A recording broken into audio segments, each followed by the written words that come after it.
Sabah al-Khair. Right now we're going to talk about derived Arabic verb form 8, or what we would call in Arabic wazn ifta'ala, after its past tense conjugation. To construct wazn ifta'ala,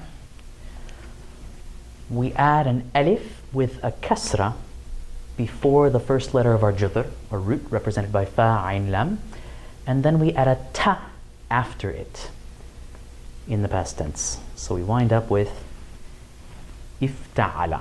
In the present tense, just like with all the other verb forms 7 through 10, we drop that alif and it disappears, but we do keep the ta in the middle. So we wind up with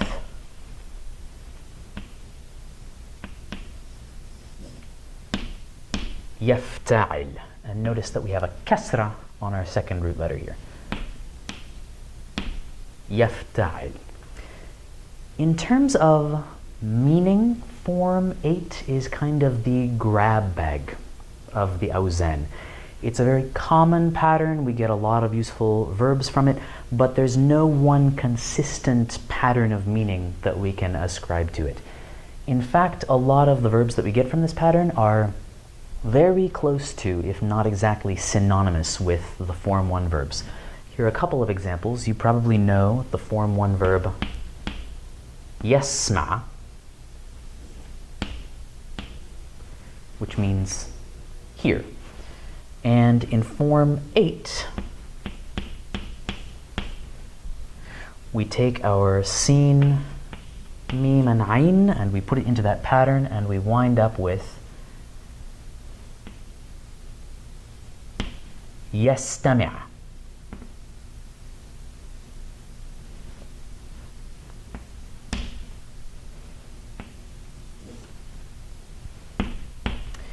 A verb which means to listen.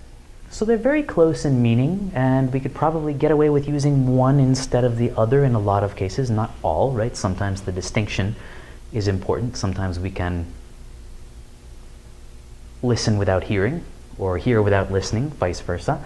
Another good example would be the form 1 verb yajma', which means to gather, like gathering apples in a basket or papers in a binder, something like that.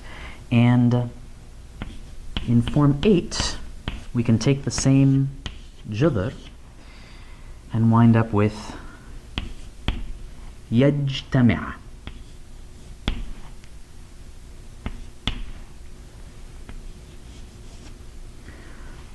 Which is a verb that specifically means getting together, as in a group of individuals. Najtami', we all get together. In fact, the masdar of form 8 in this verb, ijtima'a, would be a very normal way in Arabic to refer to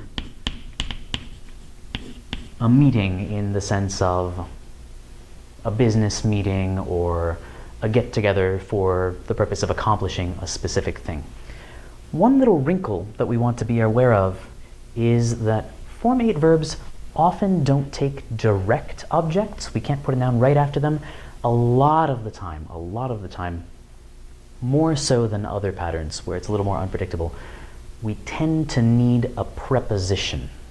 And the preposition tends to be specific. So part of our process of memorizing form 8 verbs needs to be thinking about what the preposition is that goes with these verbs. For example, just as in English, I can't listen music. That sounds a little bit wrong. I listen to music. So in Arabic, we have a specific preposition that goes just with that verb. Astami'a or yastami'a ila al-musiqa or ila al-radio, etc. If I'm talking about getting together, just as in English, I get together with people. And in Arabic, if I wanted to express that idea, and I wouldn't always need the preposition, I could probably say, نحن نجتمع, we get together. But if I wanted to say, I will get together with my friends, then I would need to use the preposition مع. So, سأجتمع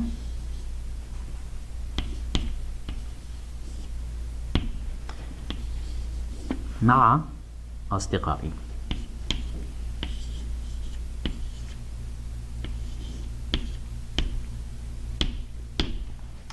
Prepositions are pretty unpredictable, just as they are in most languages. So when I see a Form 8 verb, especially if I don't know it, if I don't feel very familiar with it, I need to ask myself, is there a preposition? What is that preposition?